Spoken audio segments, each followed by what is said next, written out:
राधे राधे, जय श्री राम। मैं हूँ आपकी अपनी रेणु तिवारी ऑफिशियल में स्वागत करती हूँ। और मैं लेके आई हूँ बहुत ही प्यारा सा एक सुहाग गीत, जो कि बेटा और बेटी के विवाह में दोनों में गाया जाता है। और बहुत ही पुराना और पारंपरिक ये सुहाग गीत है। आप लोग पूरा सुनेंगे जब भी आनंद आएगा सुहाग गीत का।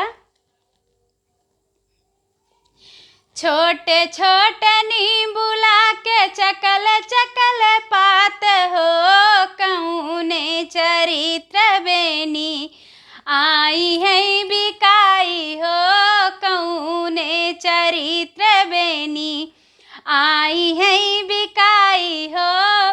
से बेनियली है दूल्हा कवन राम, से बेनिया ली है दूल्हा कवन राम।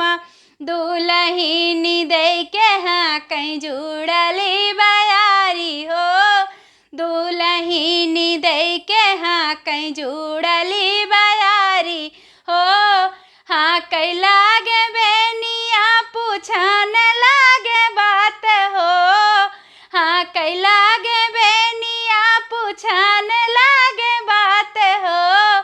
काहो न मोरी धान माया कई हवाली हो, काहो न मोरी धान माया कई हवाली हो।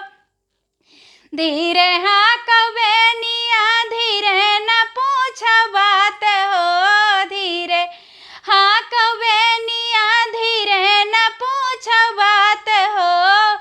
का वही के ठाढ़ी तोहरी माइया बहिनी हो, का वही की ठाढ़ी तोहरी माइया बहिनी हो। लाग दिया मोरी धान हाटिया बाजारी हो, लाग दिया मोरी धान हाटिया बाजारी हो।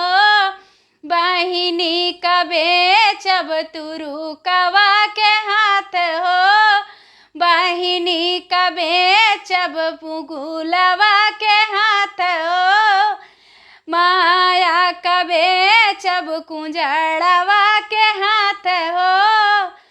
बहिनी तवाही तोहरी तिउ त्योहार हो, बहिनी तवाही तोहरी तिउ त्योहार हो। माया तवाही स्वामी उड़िया यो बुढ़िया,